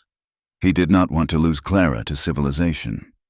Clara left the doctor's office with a jar of salve and a small packet of powders tucked into her pocket. She felt lighter, but the weight of her situation was still crushing. She had hope for her body, but she had no safety. She walked to the sheriff's office. It was a brick building with a heavy iron door. Sheriff Miller was sitting on the boardwalk, whittling a piece of pine, He was a heavy man with a mustache that hid his mouth and a tin star pinned to a greasy vest. "Sheriff," Clara said. Miller looked up. He stopped whittling. "Well now, if it ain't the runaway. I need help," Clara said, keeping her voice steady. "My husband, Harlan. He abused me. He shackled me like an animal. He is hunting me with a posse. I need protection." Miller spat a stream of tobacco juice into the dust. He looked her up and down, his eyes lingering on the torn hem of her dress. "Harlan Gable is a respected man. Mrs. Gable. He pays his taxes. He supplies beef to the reservation. I find it hard to believe a man like that would chain up his wife unless he had a damn good reason." "He chained me because I was sick," Clara cried. "Because I lost our child." Miller stood up. He loomed over her. "I heard you lost the baby because you were frail, and I heard you ran off. Harlan says you're hysterical, says you ain't right in the head." He stepped closer, lowering his voice. "And I heard rumors about tracks, Apache tracks." Clara went cold. "If you've been spreading your legs for a redskin, Mrs. Gable, then Harlan was right to chain you up. That ain't just running away. That's treason against your race." Clara backed away. The hate in his eyes was naked. It wasn't just sexism. It was a deep, tribal loathing. She turned and ran, stumbling toward the church.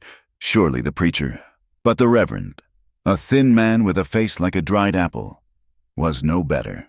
He met her on the steps of the church. He did not invite her in. "Go back to your husband." "Daughter," he intoned, blocking the door. "Submission is the wife's duty. Whatever burden he has placed on you, it is God's will that you bear it. If you have sinned with a savage, then you must pray for forgiveness in the house of your master, not here." The town was closing ranks. They did not see a victim. They saw a woman who had broken the code. She had rejected a white man of property for the wilderness, and for that, she was excommunicate. Clara walked away from the church, her vision blurred by tears of rage. They wanted her dead, or worse, they wanted her back in the barn. She reached the edge of town, near the river, intending to run back to the trees, back to Naichi. "Psst! Hey!" The voice came from the shadow of a tumble-down shack that sat apart from the other houses, near the water's edge. Clara stopped. A woman stepped out.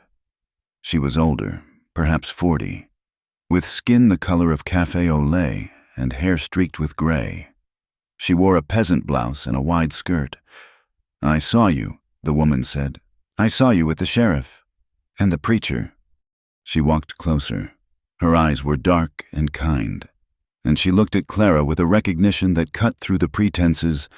"They will not help you, Chula. To them, you are dirty." Clara wiped her face. "I have nowhere to go." The woman nodded toward the trees where Naichi was hiding. "You have him," she said softly. Clara froze. "You saw? I see everything. My name is Elena. My father was mescalero. My mother was Mexican. I live between the lines, like you do now." Elena gestured to her shack.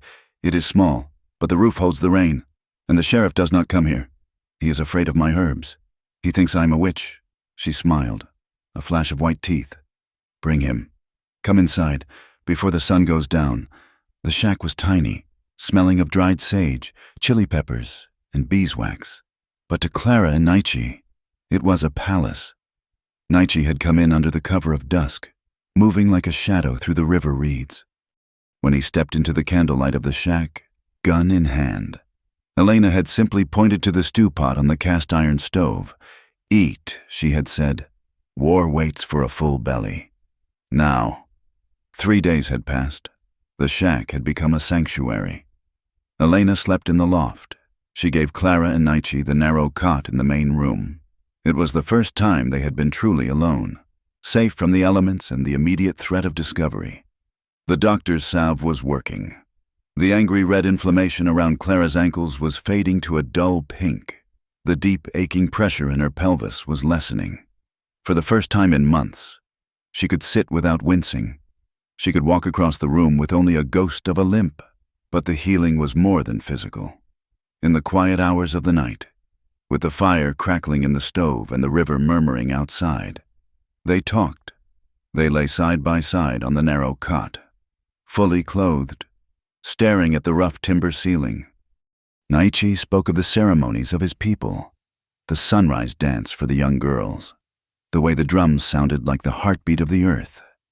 He spoke of the fear that his culture was vanishing like smoke. Clara spoke of her books, the ones Harlan had burned. She spoke of poetry, reciting lines she had memorized to keep herself sane in the dark barn. And as the pain in her body receded, another feeling began to take its place. A longing. It started as a warmth in her chest when he looked at her across the table. It grew into a physical ache when his arm brushed hers. She watched him. She watched the way he moved. So careful not to take up space, so gentle with her. She saw the way he looked at her mouth when she spoke. He wanted her. She knew it. But he would never ask. He would never cross that line, because he knew what she had suffered. He treated her like glass, precious, but fragile. But she was not glass. She was flesh and blood. On the fourth night, the rain returned. It beat a soft rhythm against the roof. The candle had burned down to a nub. They lay on the cot. Naichi was on his back, his breathing steady. Clara was on her side, facing him. She looked at his profile. She reached out and traced the line of his jaw with her fingertip. Naichi stopped breathing. He went perfectly still. "Clara," he warned softly. Clara moved her hand down to his chest. She could feel his heart hammering, betraying his calm exterior. "The doctor said I am healing," she whispered. Naichi turned his head. His eyes were dark fire in the gloom. "You are still hurt. I do not want to." "You won't hurt me," she interrupted. She took his hand, the large, rough hand that had cleaned her wounds, carried her through the storm, and held a rifle against the world for her, and she guided it. She moved his hand to her waist. Then, slowly, she moved it lower, to the curve of her hip. She watched his eyes. She saw the conflict there, the desire warring with the terrifying fear of causing her pain. "I am not broken, Naichi," she said, her voice trembling but sure. "Harlan tried to break me. He tried to make me hate my own body. If I stop living, if I stop wanting, then he wins." She pressed herself closer to him. "I want to win. I want to choose. I choose you." Naichi let out a shuddering breath. He raised his other hand and cupped her face. "You are sure?" he rasped. "Yes." He kissed her then. It was not like the kiss in the rocks. That had been desperate. This was deliberate. It was slow. He moved with agonizing slowness. He let her set the pace. When his hand moved to her leg, he paused, waiting for her to flinch. When she didn't, when she instead sighed and opened to him, he moved a fraction further.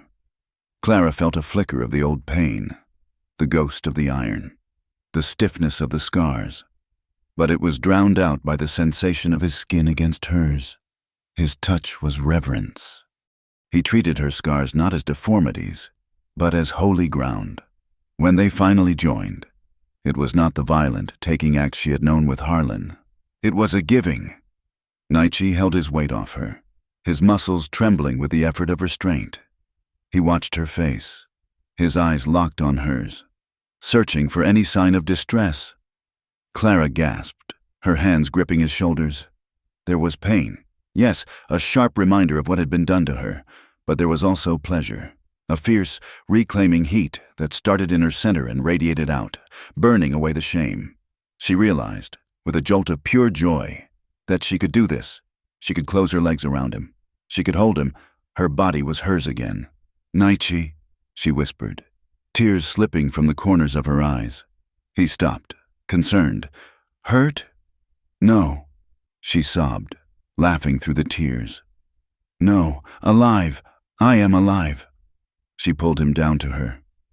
And in the small, shadowy shack on the edge of a hostile town, while the rain washed the world outside, they forged a bond that was stronger than iron.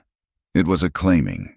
They belonged to no country, to no tribe, to no town. They belonged, finally and completely, to each other. The peace in the shack by the river was a bubble, iridescent and beautiful, but terrified of the slightest needle. That needle arrived 3 days later in the form of a breathless Elena, bursting through the door just as the sun began to bleed its final red light into the muddy water of the purgatoire. She slammed the door and threw the latch, her chest heaving. Nietzsche was on his feet in an instant, the Colt revolver he had taken from a dead soldier years ago already in his hand. Clara sat up on the cot, clutching the blanket to her chest, the cold knot of dread returning to her stomach. "They are coming," Elena whispered. Her face was gray with fear. "Who?" Nietzsche asked. His voice was calm, but it was the calm of a coiled rattlesnake. "Harlan Gable," Elena said. She moved to the window, peering through a crack in the shutters. "He rode in an hour ago.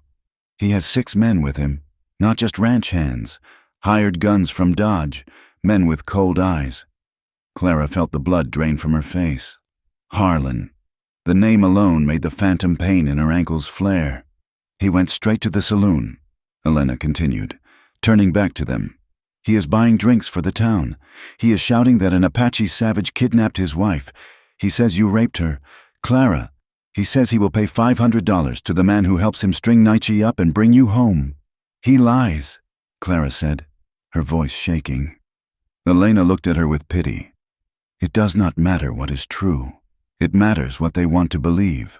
The town smells money, and they smell blood. The sheriff is with him.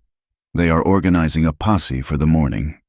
They say they will search every shack, every barn. They say they will burn me out if I am hiding you." Nietzsche holstered the gun. He moved to the small table and began shoving their meager supplies into a sack, a loaf of bread, a pouch of dried meat, the remaining salve. "We leave," he said. "Now." "Where?" Clara asked. She stood up, her legs trembling. Nietzsche looked at her. His eyes were hard, stripping away the tenderness of the last few nights. He was a warrior again. "The mountains," he said, "to the high country." Clara hesitated. The mountains were Apache land, hostile land. But looking at Elena's terrified face, she realized there was no choice. The town, the law, the church, they had all turned their backs. Elena grabbed Clara's hand. "Go, Chula. If you stay, they will hang him, and they will give you back to Gable. And this time, he will not just chain you.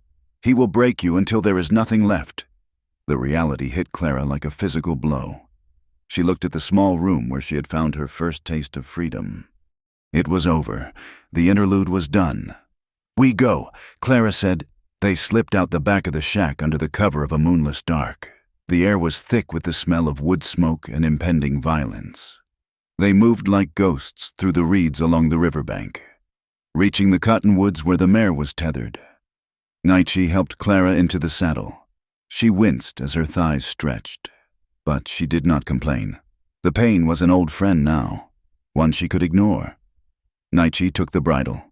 He did not look back at the town, where the lights of the saloon spilled yellow onto the dust and the sound of drunken laughter drifted on the wind. He turned the horse's head toward the north, toward the jagged black silhouette of the peaks. "We ride hard," he said, "before the sun sees us." The journey into the foothills was a brutal ascent. As the night wore on, the air grew thin and sharp, biting at their lungs. The landscape shifted from the rolling scrub of the high desert to steep, rocky inclines covered in pinon and juniper, and then to the towering ponderosa pines that blocked out the stars. Clara rode in silence, gripping the saddle horn. The mare struggled on the loose shale, her hooves striking sparks that terrified Clara in the darkness. Every slip felt like the beginning of a fall that would never end. Nietzsche walked ahead, relentless. He did not stop to rest. He knew that Harlan would have trackers. He knew that by dawn, the posse would find their trail at the riverbank. By the time the sun crested the eastern ridges, painting the snow-capped peaks in brilliant shades of rose and gold, they were high above the world. The air here tasted of ice and resin. Patches of old snow clung to the shadows of the rocks. Nietzsche finally halted in a small clearing bordered by aspen trees. The mare was blowing hard, her sides heaving with sweat that steamed in the cold air. "We rest for a moment," Nietzsche said. He offered Clara the canteen. She drank, her teeth chattering against the tin rim. She looked back the way they had come, far below. The desert floor was a haze of brown and gray. "Do you think they are following?" she asked. Naichi did not look down. He looked at the trail ahead. "He is a man of pride," Naichi said. "A man like that does not stop until he has crushed the thing that defied him. He follows." He looked at Clara. His expression was grave. "Where we go? It is not safe." "You mean the mountains?" "I mean the people," Naichi said. "There is a camp, 2 ridges over. It is the band of Goyakla, the one you call Geronimo, but he is not there. It is a small group, led by an old one named Nana." He paused, looking at his hands. "They know me, and they know what happened at Bitter Springs. They think I brought the soldiers down on my own family. They think I am bad medicine." "And me?" Clara asked softly. Naichi met her eyes. "You are a white eye. To them, you are the wife of the enemy. You are the reason their children starve and their land is stolen. They will not welcome you." Clara felt a cold chill that had nothing to do with the wind. She was trading the hatred of her own people for the hatred of his. She was truly alone, anchored only by the man standing before her. "But what choice do we have?" she asked. "None," Naichi said. "We have no choice but to live." They pushed on. The terrain grew wilder. They crossed icy streams that numbed the mare's legs. They scrambled up rock faces where Naichi had to practically carry the horse, coaxing her with soft words while Clara climbed on hands and knees. By late afternoon, they reached the camp. It was hidden in a deep bowl of granite, shielded on 3 sides by sheer cliffs. A dozen wickiups, domed shelters made of brush and canvas, were scattered among the boulders. Smoke curled lazily from small fires. As they approached, a dog barked, a sharp, jagged sound. Then another. Figures emerged from the shelters. Men with rifles, women with hard, suspicious faces, children who stopped their play to stare. Naichi stopped the horse at the edge of the camp. He held his empty hands up, palms forward. "I come in peace," he called out in Apache. A silence stretched, heavy and taut as a bowstring. Then, an old man stepped forward. He was stooped, his face a web of wrinkles, leaning on a rifle that looked as old as he was. He wore a heavy wool coat and high moccasins. "Naichi," the old man said. His voice was like dry leaves scraping together. "You still walk the earth, Nana?" Naichi said, inclining his head. "I seek shelter." For one night. Nana's eyes shifted to Clara. She sat frozen on the horse, acutely aware of her pale skin, her blue calico dress, the very whiteness of her existence. She saw disgust in the old man's eyes. She saw hate. "You bring a white eye here?" Nana spat. "You bring the sickness to our fire?" "She is not sickness," Naichi said, his voice firm. "She is hunted. Like us, her own people seek to kill her. And why should we care if the wolves eat one of their own?" A younger warrior shouted from behind Nana. "Let them have her. Maybe they will leave us be."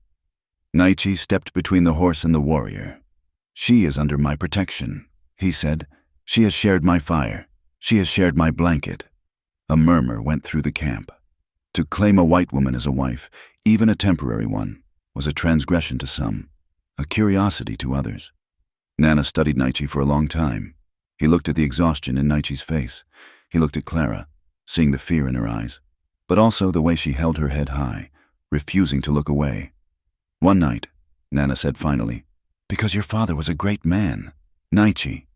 Not because of you, but if she brings trouble, her blood is on your hands." The camp did not welcome them. They were given a spot on the far periphery, away from the main fires. No one offered food. No one spoke to them. Clara felt the weight of 100 eyes on her back as she slid from the saddle. She sat on the buffalo robe, close to Naichi. "They hate me," she whispered. "They fear you," Naichi corrected, though his voice lacked conviction. "You remind them of what they have lost." He began to clean his rifle, his movements mechanical. "Naichi," Clara said, "if Harlan comes, if he tracks us here." "He will come," Naichi said. "Then you must give me to him." Naichi froze. He looked at her with a ferocity that startled her. "Never. But they will kill you," Clara cried. Your own people might let them do it just to be rid of us. Then I die, Nietzsche said. But I do not give you back to the chain. I do not give you back to the man who made you bleed. He reached out and took her hand. His grip was crushing. We are together, Clara, in the dark, in the light, in death.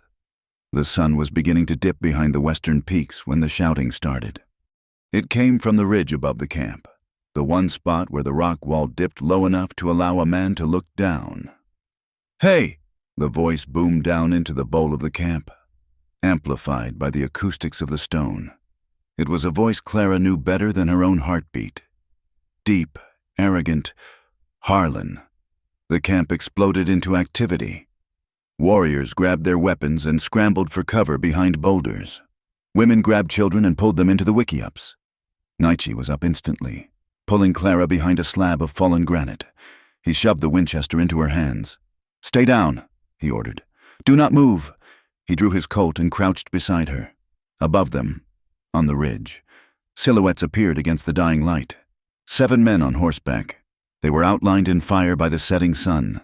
I know you're down there, Harlan shouted. I want my wife. Nana stepped out into the open, looking small and frail against the vastness of the cliffs. He shouted back in broken English. Go away! No white woman here. Don't lie to me, old man, Harlan roared. We found the tracks. I know that bastard Nietzsche has her. Send her up. Send her up and we leave you be. Keep her, and we come down there and kill every last one of you. A shot rang out. One of Harlan's men fired into the air, the crack echoing like a cannon blast. Panic rippled through the Apache camp. The younger warrior who had challenged Nietzsche earlier turned on him, his face twisted with rage. Give her to them, he shouted. Why should we die for a white whore? He raised his rifle, pointing it not at the ridge, but at Clara. Nietzsche stepped in front of the barrel. You will have to kill me first, he snarled. The warrior hesitated. In that second of indecision, another shot came from the ridge. This one was not a warning.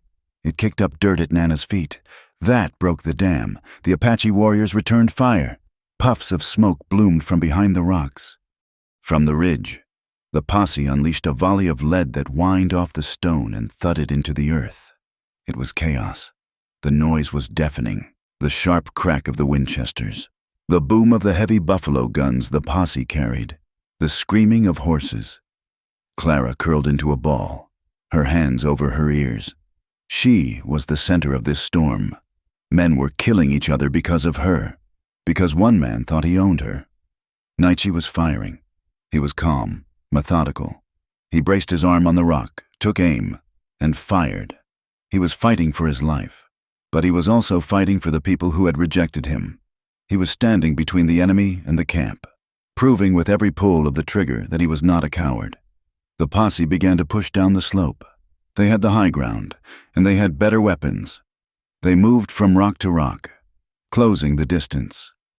Clara saw Harlan. He had dismounted and was making his way down a scree slope, a heavy pistol in his hand. He looked like a demon. His duster coat flapped around him. His face was red with exertion and rage. He was coming for her. Nietzsche saw him too. He shifted his aim, but his revolver clicked empty. He cursed, dropping down to reload. The younger warrior who had wanted to give Clara up was hit. He spun around, clutching his shoulder, and fell near them. Nietzsche didn't hesitate. He grabbed the warrior's rifle and popped up to fire. Harlan saw him. There, Harlan screamed. There's the savage. The posse concentrated their fire on Nietzsche's position. Bullets chipped the rock inches from his face, sending stone splinters into his skin. He was pinned down. Harlan advanced. He was 50 yards away, then 40. Come out, Nietzsche, Harlan bellowed. Come out and die like a man, or are you hiding behind my wife's skirts? Nietzsche looked at Clara. There was blood on his cheek from a stone cut. His eyes were wide, desperate. He knew he could not hold them off. Clara looked at the Winchester in her hands. She had never fired a gun at a man. She looked at Harlan. He was so close now she could see the sweat on his lip. She could see the madness in his eyes. Something snapped inside her. The fear that had ruled her life for 3 years simply evaporated. burned away by a white-hot clarity. She was not a thing. She was not a possession to be fought over. She stood up. "Clara!" Nietzsche screamed, lunging for her leg. She stepped out from behind the rock, into the open. The wind caught her skirt, whipping the blue calico around her legs. The firing faltered. The sudden appearance of a woman in the middle of the kill zone startled both sides. Harlan stopped. He lowered his gun slightly. He smiled, a grotesque, triumphant twisting of his lips. "There you are," he said, panting. "Come here, Clara. Come to me." Clara did not move. She stood tall, her chin lifted. She looked at him, and then she looked up at the ridge and around at the Apache warriors who were watching her. "No!" she screamed. The word echoed off the canyon walls. "I am not your wife. I am not your property." Harlan's smile faltered. "You're delirious, girl. Get down here before you get hurt." She took a step forward, pointing a shaking finger at him. "Tell them," she shrieked. "Tell them what you did."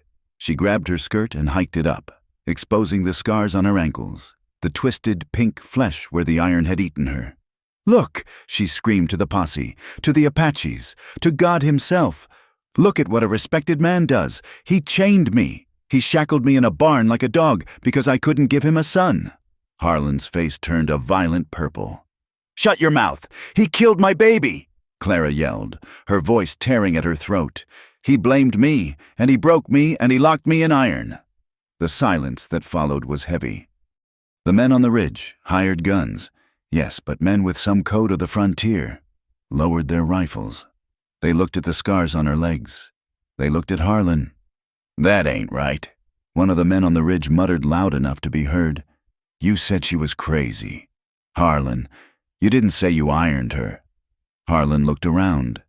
He saw the doubt in his own men's eyes. He saw the judgment.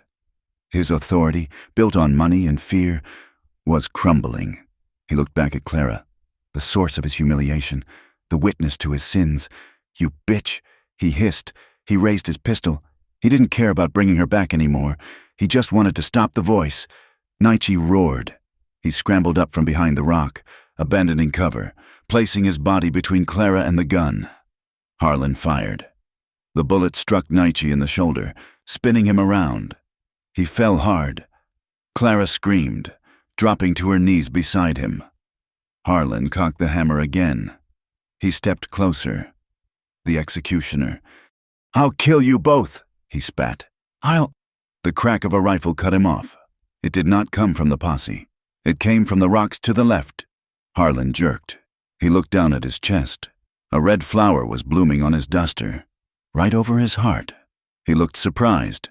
He opened his mouth to speak, but only blood came out. He collapsed forward, face first into the dirt. Silence descended on the hillside. Nana lowered his ancient rifle. Smoke drifted from the barrel. The old man stood still, his face impassive. He had not fired to save the white woman. He had fired because an enemy had come into his home and threatened his peace. On the ridge, the posse looked at Harlan's body. Then they looked at the Apache warriors, who were rising from cover, weapons ready. The hired guns looked at each other. The paycheck was dead. The fight was over. "Let's ride," one of them said. They turned their horses and disappeared over the crest of the ridge, leaving the dead man where he lay. Clara did not watch them go. She was pressing her hands against Nietzsche's shoulder, trying to staunch the blood that pulsed between her fingers.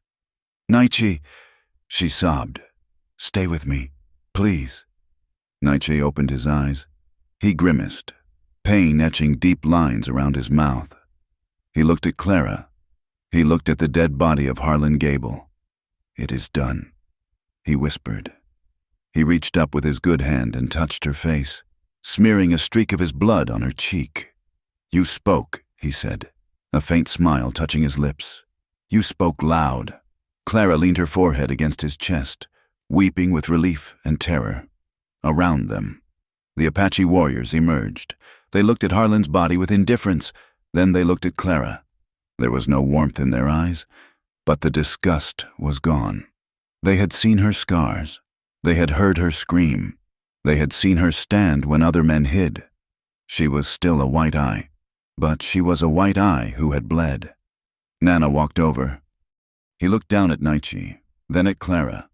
"Take him to the fire," the old man said gruffly. "The bullet must come out." Clara looked up at him, nodding mutely. She put her arm under Naichi's good side. With a groan, he pushed himself up. Together, leaning on each other, they walked back toward the campfires. Behind them, the sun finally slipped below the horizon, leaving the canyon in shadow. But they were walking toward the light. The gun smoke lifted slowly from the canyon, drifting up toward the first stars like the ghosts of the violent day. The silence that followed the shooting was heavy, a physical weight that pressed down on the Apache camp. It was not a peaceful silence. It was the stunned, ringing quiet of survival. Harlan Gable lay where he had fallen. His duster coat spread around him like the dark wings of a carrion bird. His men were gone, vanishing over the ridge as quickly as their courage had failed them. The threat was over, but the cost was etched into the faces of everyone in the bowl of granite. Clara sat by the fire, her hands trembling as she washed the blood from Naiche's shoulder. The bullet had passed through the fleshy part of the deltoid, missing the bone but tearing muscle. It was a clean wound, or as clean as a gunshot could be, but the blood was bright and hot on her fingers. "Hold still," she whispered, her voice sounding thin in the vast night. Naichi gritted his teeth, sweat beading on his forehead as the old medicine woman, a crone with hands like dried roots, packed the wound with moss and spider webs to stop the bleeding. He did not cry out. He looked at Clara. His eyes were glazed with pain. But beneath the agony, there was a look of profound wonder. "You stood," he rasped. "You stood in front of the gun." Clara paused, the rag hovering over his skin. "I could not let him take you. He would have killed you," Naichi said. "He killed me a long time ago," Clara answered, looking at the fire. "Today. Today was just the first time I decided to live again." Around them, the camp was settling into an uneasy rhythm. The wounded warriors were being tended to. The younger men cast dark, resentful glances at the pair by the fire. To them, Naichi and Clara were lightning rods, drawing the storm of the white world down upon their heads. Nana, the old leader, walked over. He leaned on his rifle, looking down at Harlan's body, which two warriors were dragging toward the ravine to be left for the coyotes. "He is dead," Nana said flatly. "But others will come. The army, the law. They will not forget that an Apache killed a white rancher." "He came to kill us," Naichi said, struggling to sit up. Nana nodded. "I know. That is why you are still breathing. Naichi, you fought for the people today. You did not run." The old man shifted his gaze to Clara. "And the woman, she has fire. She shamed her own kind. That is something I have never seen," he sighed. "A sound like wind in dry grass. But you cannot stay. You are bad medicine here. The soldiers will come looking for the man who killed Gable. If they find you here, they burn the camp. You have 2 days. Let the wound scab over. Then you go." Naichi nodded. It was more than he had expected. "We will go." 2 days later, they rode out. They did not look back at the camp that had offered them a grudging, temporary sanctuary. They turned their faces north, toward the deepest, most rugged spine of the mountains. They were exiles now in the truest sense. Clara was dead to her people, a woman who had chosen a savage over a husband. Naichi was a ghost to his tribe, a warrior who walked a path no one else could follow. They traveled for a week, moving slowly to spare Naichi's shoulder and Clara's healing legs. They climbed past the timberline, where the air was so thin it made their heads spin, and down into the valleys that mapmakers had not yet ruined with their ink. They found the valley by accident. It was not a paradise. It was a narrow slash in the earth, hidden behind a fortress of gray granite ridges. The soil was rocky, studded with stubborn pines and juniper. The stream that cut through the center was cold and fast, fed by snowmelt. It was a hard place, a place that demanded sweat for every scrap of comfort. Naichi stopped the mare at the head of the valley. He looked at the isolation, the way the ridges blocked out the horizon, hiding them from the world below. "Here," he said. Clara looked at the wild, overgrown grass and the steep walls. It looked nothing like the soft, green pastures of Missouri. It looked formidable. "Here?" she asked. "The world cannot see us here," Naichi said. "We build," and so they began the slow, aching work of survival. They had nothing but the tools Naichi carried, an axe, a knife, a few blankets, and the horse. For the first month, they slept in a lean-to made of pine boughs, huddled together against the biting frost that lingered even into late spring. Naichi felled trees, with one good arm and one healing shoulder. He swung the axe with a grim determination. Clara stripped the bark, her hands blistering and bleeding until calluses formed. Thick and protective, they dragged the logs into place, notching them with clumsy, desperate precision. The cabin rose slowly. It was not a majestic ranch house. It was a rough, squat square of timber, chinked with mud and moss. The roof was made of shakes split from cedar. The floor was packed earth, but the first night they slept inside, with a heavy wooden door barred against the wind. Clara felt a peace she had not known in the big house with the velvet curtains. "This is ours," she whispered into the dark. Naichi's hand found hers under the buffalo robe. "No one enters unless we open the door," he said. Summer came, baking the valley floor. They cleared a patch of ground near the stream. It was back-breaking work. They had to pry rocks from the soil with pry bars made of hardened oak. They planted the few seeds Elena had pressed into Clara's hand. Corn, beans, squash. The garden was a battleground. The deer tried to eat the shoots. The crows tried to steal the seeds. Clara guarded it like a mother wolf. She carried water from the stream in a hollowed-out gourd until Naichi fashioned a bucket from bark and pitch. As the cabin grew and the corn stalks pushed their way up through the rocky soil, Clara's body began to change. The constant, agonizing fire in her legs had dulled to a low, manageable throb. The doctor's salve, combined with the weeks of rest during their travel, had allowed the deep ulcerations to close.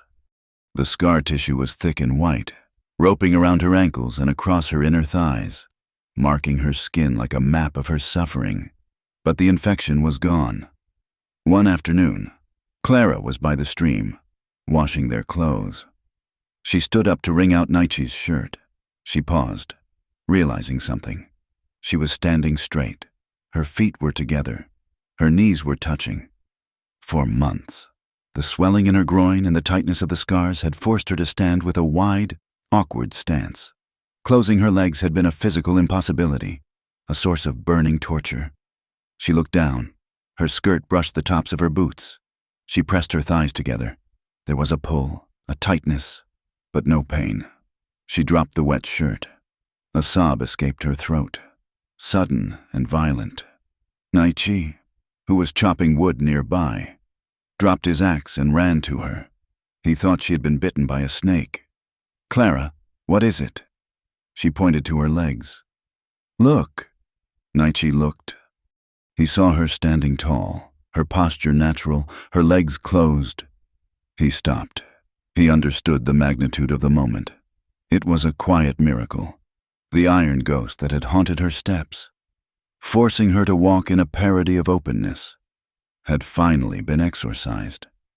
"You are whole," he said softly. Clara shook her head, tears streaming down her face. "No, I will always have the marks, but I can close them. I can choose." Naichi stepped into the water, boots and all. He took her face in his hands and kissed her. It was a kiss of celebration, tasting of salt and river water. Yet, the past did not let go easily. The ghosts came at night. Naichi would wake up shouting, thrashing in the buffalo robes, his mind back at Bitter Springs, smelling the burning lodges, hearing the screams of his wife and daughter. He would sit up, chest heaving, his eyes wide and unseeing in the dark. Clara would reach for him. She would pull his sweating body down against hers, murmuring soft, meaningless words until the terror receded. "I am here," she would whisper. "The fire is out. You are here." And sometimes it was Clara who woke. She would jolt awake with a gasp, her hands clawing at her ankles, convinced that the iron cuffs were there. cold and biting. She would feel the phantom weight of the chain dragging her down. Naichi would hold her feet. He would wrap his large, warm hands around her ankles, covering the scars, anchoring her to the present. "No iron," he would say, his voice deep and rumbling against her ear. "Only skin, only flesh." Their intimacy became a part of the healing. In the beginning, they were careful, almost clinical, terrified of hurting each other. But as the seasons turned, as the aspen leaves turned to gold and then fell, their lovemaking grew deeper. It was not the frantic, stolen passion of their flight. It was steady. It was a language they invented in the dark. Clara learned to trust the weight of his body, learning that heaviness did not mean captivity. Naichi learned that his strength could be a shelter, not a weapon. There were nights when Clara would trace the bullet scar on his shoulder, and he would trace the ropey white lines on her thighs. They were reading the history of their survival on each other's skin. The valley did not stay empty forever. The West was a place of displacement. The wars, the fences, the railroads. They churned people up and spit them out, and some of that driftwood washed up in their valley. The first to come was a family of 4, the Jeffersons. They were black settlers who had tried to homestead on the plains, only to be burned out by night riders who didn't want colored folk on the land. They came over the pass in a wagon with a broken wheel, leading a mule that was mostly ribs. Naichi met them at the head of the valley, rifle in hand. Clara stood beside him. Thomas Jefferson, a man with shoulders like a bull and eyes that had seen too much sorrow, looked at the Apache warrior and the white woman standing together. He didn't blink. He didn't judge. "We just need a place to rest the mule." Thomas said, "We ain't looking for trouble." Clara looked at the woman beside him, who held a baby wrapped in a faded quilt. She saw the same look in her eyes that she had seen in her own reflection months ago, the look of the hunted. "There is water by the willows," Clara said, "and we have extra corn." They stayed. They built a cabin on the far side of the stream. Thomas was a blacksmith, and the ring of his hammer on the anvil became the heartbeat of the valley. Next came the Morales couple, elderly Mexican sheep herders whose flock had been scattered by a cattle baron's men. They brought with them a few surviving sheep and a knowledge of the mountains that saved the community during a harsh winter. Then came a man named Silent John, a white prospector who had lost his mind to mercury and solitude, but who could find water in a stone. It was a motley collection of outcasts. They did not fit in the towns with the churches and the laws. They did not fit in the tribes. They fit only here, in the cracks of the world. They formed a fragile, unspoken pact. No one asked about the past. No one asked why a white woman lived with an Apache. They judged each other only by the work they did and the help they offered. Prejudice still existed beyond the ridges. They knew that if they went to town, they would be spat upon. But in the valley, united by exile, they built a strange, new kind of family. The second winter was harder than the first. The snow piled up to the eaves of the cabin. The wind howled like a banshee for weeks on end. It was during the long, dark nights of February that Clara began to suspect her courses had stopped. At first, she blamed the cold and the meager rations. But then came the sickness, the morning nausea that sent her rushing to the bucket, the tenderness in her breasts. She sat by the fire one morning, wrapping her shawl tight around her. The realization terrified her. She remembered the barn. She remembered the blood.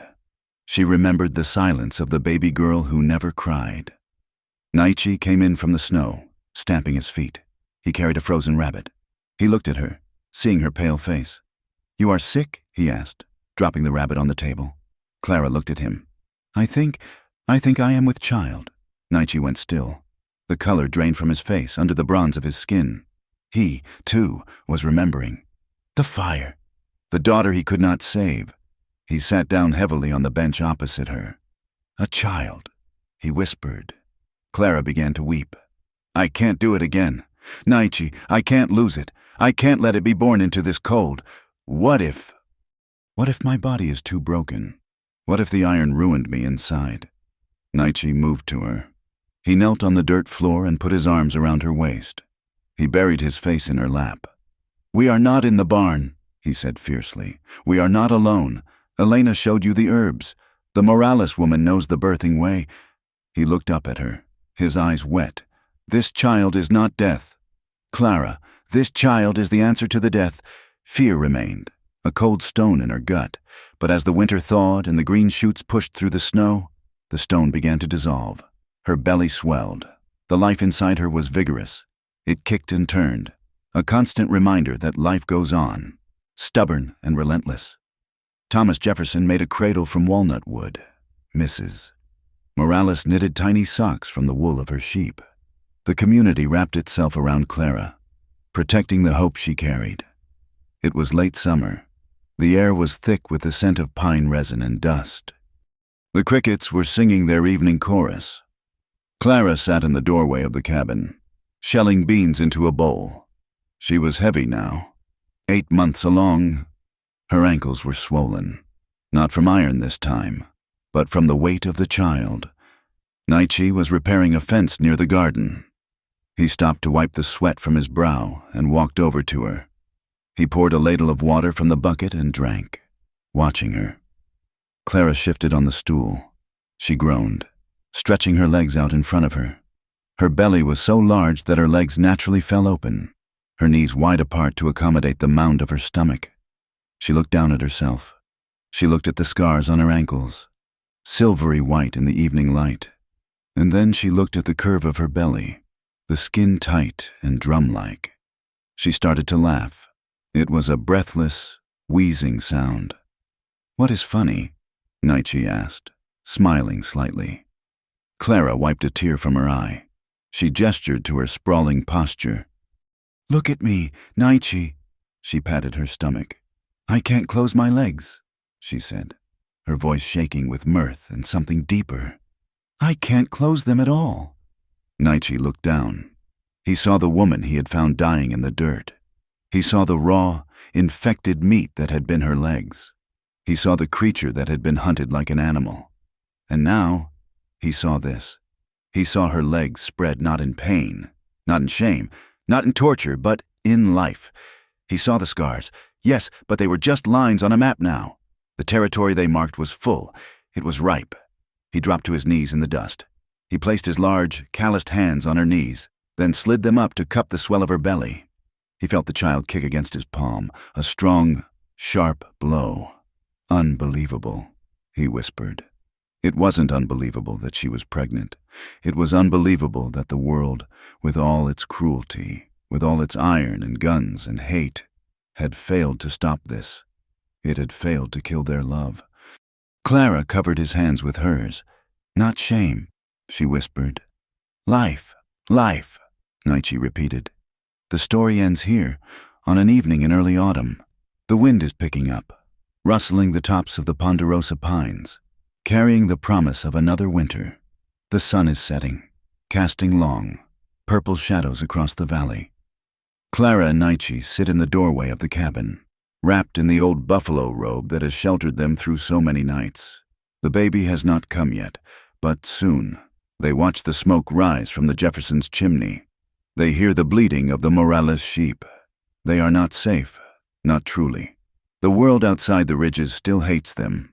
If they walk into town, they are still the whore and the savage. The army is still patrolling the plains. Harlan's ghost still whispers in the dark. They have no money. They have no legal claim to this land. They live on the edge of the blade.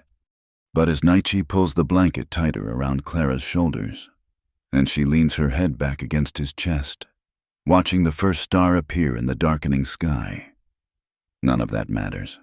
They have carved a space out of the nothingness. They have built a home out of the wreckage of their pasts. Clara closes her eyes. She feels the warmth of the man she chose. She feels the weight of the child she carries. She feels the scars on her legs, cool in the evening air.